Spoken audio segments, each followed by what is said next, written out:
mulai, alangkah baiknya kita berdoa bersama-sama. Coba tadi siapa yang berangkat ke sekolah paling awal? Aku, Bu. Iya, dia bagus sekali. Dia siapkan teman-temannya untuk membaca doa. Siap, Bu. Persiapan. Siap. Berdoa mulai. Bismillahirrahmanirrahim.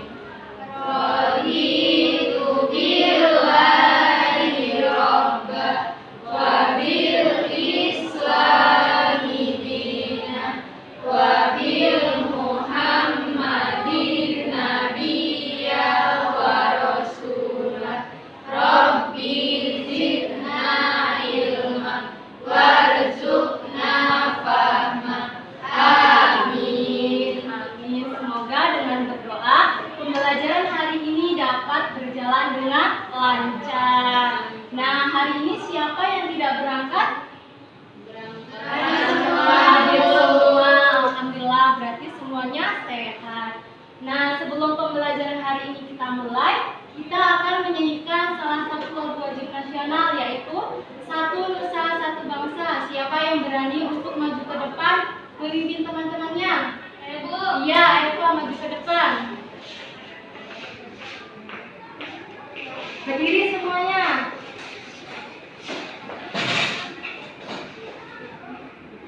Satu Nusa, satu, dua, tiga, ya.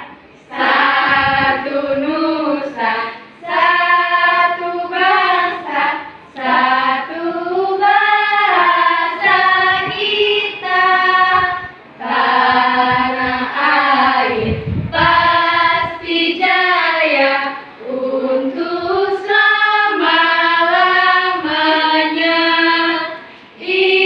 Indonesia pusaka, Indonesia tercinta, nusa bangsa dan bahasa kita bela bersama.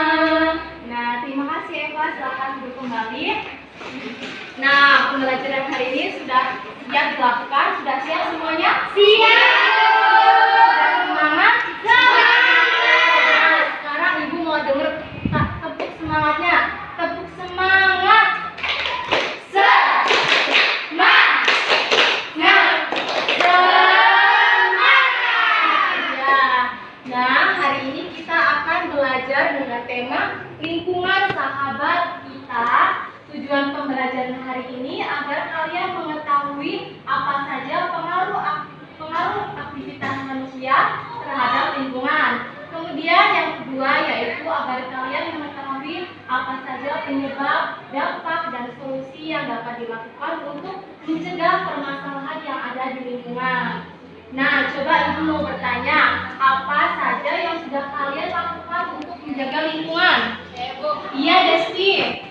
Saya sudah menyapu halaman rumah. Bagus sekali, Desti sudah menyapu halaman rumah untuk menjaga lingkungan. Nah, coba jika tidak menjaga lingkungan, maka dampak apa saja yang akan terjadi? Lingkungannya kotor, Bu. Iya, bagus, lingkungannya kotor, kumuh. Banyak penyakit, Bu. Bagus, banyak penyakit. Banjir, Bu. Bagus sekali, akan terjadinya banjir. Jika tidak menjaga lingkungan, maka salah satu dampaknya yaitu banjir. Di sini Ibu akan menjelaskan beberapa penyebab banjir, dampaknya, dan cara pencegahan terjadinya banjir. Nah, sekarang Ibu mau bertanya dulu, ada yang sudah tahu apa itu banjir?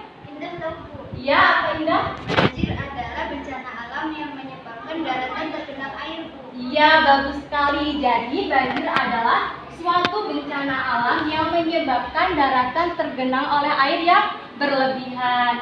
Nah, penyebabnya di sini ada 4. Yang pertama, curah hujan yang tinggi. Suatu daerah yang memiliki curah hujan yang tinggi dan terjadi secara terus-menerus berjam-jam hingga berhari-hari itu akan menyebabkan banjir. Apalagi suatu daerah yang berada di daerah yang lebih rendah itu akan semakin berpotensi terjadinya banjir. Kemudian penyebab yang kedua yaitu pemukiman yang berada di bantaran sungai. Nah, mengapa pemukiman yang berada di bantaran sungai menyebabkan banjir? Karena pemukiman di bantaran sungai ini menyebabkan sungai mengalami pendangkalan.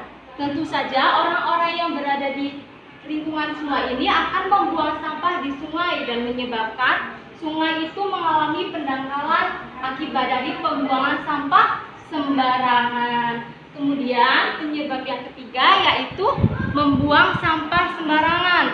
Membuang sampah baik di daratan maupun di sungai akan menyebabkan banjir karena ketika hujan terjadi, sampah-sampah itu akan terbawa oleh aliran air dan menyumbat saluran air. Kemudian penyebab yang terakhir yaitu penebangan pohon-pohon secara berlebihan. Di sini sudah ada yang tahu manfaat dari pohon? Ya. Manfaat pohon itu untuk menyerap air ke dalam tanah. Iya, bagus sekali Anastasia. Jadi manfaat dari pohon yaitu untuk menyerap air ke dalam tanah. Ketika pohon sudah ditebangi, maka ketika turun hujan tidak ada yang bisa menyerap air ke dalam tanah. Nah, coba ulangi lagi tadi apa saja penyebabnya? Curah hujan yang tinggi, pemukiman di bantaran sungai, membuang sampah sembarangan, dan menanam pohon. Iya, bagus sekali. Sekarang sudah paham semua ya? Sudah. Nah, coba sekarang buka halaman 150. Sudah ketemu semuanya? Nah, di situ ada teks tentang mengapa Jakarta setiap tahun banjir. Siapa yang mau membacakannya? Saya, Bu. Iya, Linda, bagus sekali. Bacakan dengan lantang agar temannya dapat mendengar dan menyimak dengan jelas. Duduk maju, Bu. Di situ aja, duduk. Mengapa Jakarta setiap tahun banjir? Setiap musim hujan, Jakarta banjir. Saat di Jakarta tak terjadi hujan lebat, tetapi di puncak hujan lebat, Jakarta pasti banjir. Orang-orang menyebutnya banjir kiriman. Mengapa begitu? Daerah puncak di Bogor lebih tinggi daripada Jakarta. Di puncak yang berhawa dingin, banyak didirikan villa tempat berlibur. Pembangunan villa di puncak dilakukan dengan menebang pohon-pohon di hutan-hutan daerah itu. Akibatnya, wilayah hutan banyak berkurang.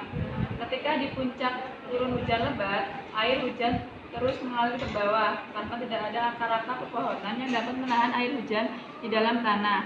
Air hujan terus turun ke daratan yang lebih rendah hingga terkumpul di sungai. Air sungai akan mengalir deras menuju ke laut. Jakarta berada di dekat laut. Sungai-sungai di Jakarta menerima aliran deras air sungai dari Puncak dan Bogor. Sudah? Nah, dari teks yang sudah dibacakan Linda, ada yang sudah tahu apa saja penyebab yang menyebabkan Jakarta itu setiap tahun banjir? Apa saja tadi? Berada di daerah rendah. Ya, bagus sekali. Jadi Jakarta sering banjir karena berada di daerah yang lebih rendah. Kemudian yang kedua, Penebangan pohon secara berlebihan. ya, di Jakarta pohon-pohon itu ditebangi dan digantikan dengan bangunan-bangunan tinggi seperti mall, villa, pabrik, dan lain sebagainya. Nah, ketika bencana banjir itu terjadi, maka akan banyak dampak yang timbul. Yang pertama itu kesulitan untuk mendapatkan air bersih. Kemudian yang kedua yaitu masalah ekonomi. Masyarakat yang terkena banjir itu akan kehilangan rumahnya, akan kehilangan hartanya, dan akan kehilangan pekerjaannya. Kemudian dampak yang ketiga itu ada menimbulkan wabah penyakit. Masyarakat yang terkena bencana banjir itu karena lingkungannya kotor, kumuh, dan kemudian sulit untuk mendapatkan air bersih, sehingga mereka mudah terserang penyakit. Dan dampak yang keempat yaitu menimbulkan korban jiwa. Orang-orang yang terkena bencana banjir itu akan bisa tenggelam atau terkena arus air dan bisa terserang oleh penyakit yang menyerang masyarakat. Kemudian sekarang perhatikan lagi ke depan. Di sini Ibu akan menjelaskan apa saja cara untuk mencegah banjir itu ada 3. Yang pertama yaitu menanam pohon kembali atau reboisasi. Tadi sudah disebutkan bahwa menanam pohon itu bermanfaat untuk menyerap air di dalam tanah. Jadi ketika banyak pohon-pohon dan terjadi hujan, air itu akan terserap oleh pohon. Nah, cara untuk mengatasi yang kedua yaitu membangun pemukiman jauh dari bantaran sungai agar sungai itu tidak mengalami pendangkalan. Nah, untuk cara mengatasi yang ketiga yaitu dengan membuang sampah pada tempatnya. Nah, seperti kotak sampah yang ada di depan kelas kita, ada kotak sampah organik dan sampah non organik. Di sini sudah ada yang tahu apa itu sampah organik dan non organik? Iya, Ica. Sampah organik itu sampah yang sudah membusuk. Iya, betul. Contohnya itu sampah makanan tubuh.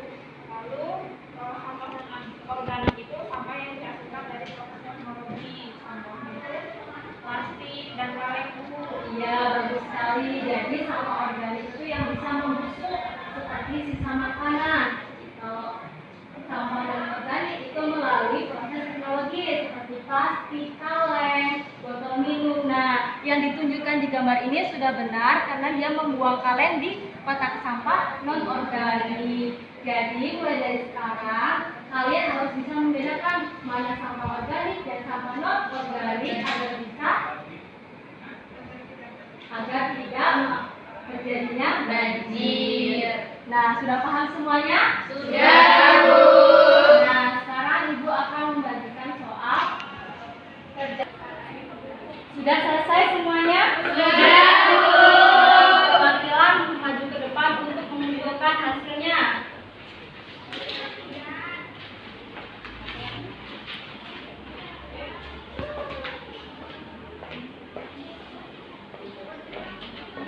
Nah, baik, terima kasih Indah.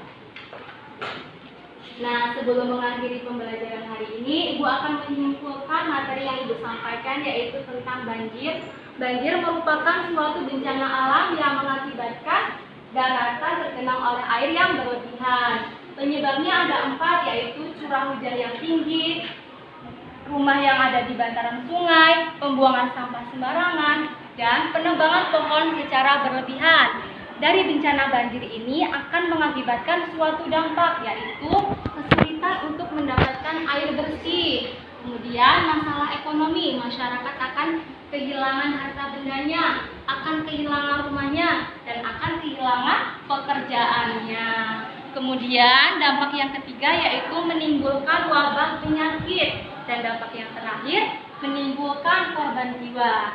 Nah, agar tidak terjadi banjir, maka yang harus dilakukan yaitu dengan menanam pohon kembali atau reboisasi. Kemudian yang harus dilakukan yaitu membangun pemukiman jauh dari bantaran sungai. Dan yang terakhir, membuang sampah pada tempatnya. Iya, bagus sekali. Nah, karena waktu sudah menunjukkan pukul 12 dan sebentar lagi bel berbunyi, kalian boleh bersiap-siap untuk pulang.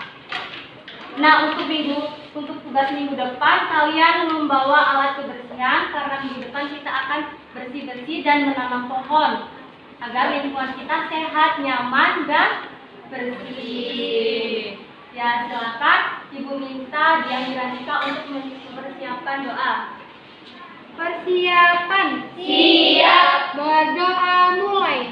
Bismillahirrahmanirrahim. Wal asri innal insana lafi khusr illa alladziina aamanu wa amilus sholihati wa tawasaw bil haqqi wa tawasaw bis sabr. Amin. Alhamdulillah pembelajaran hari ini sudah selesai. Semoga ilmunya bermanfaat dan kalian dapat sukses dan meraih cita-cita. Nah, Ibu akhiri sampai di sini. Ibu akhiri wabillahi taufiq wal hidayah. Wassalamualaikum warahmatullahi wabarakatuh. Waalaikumsalam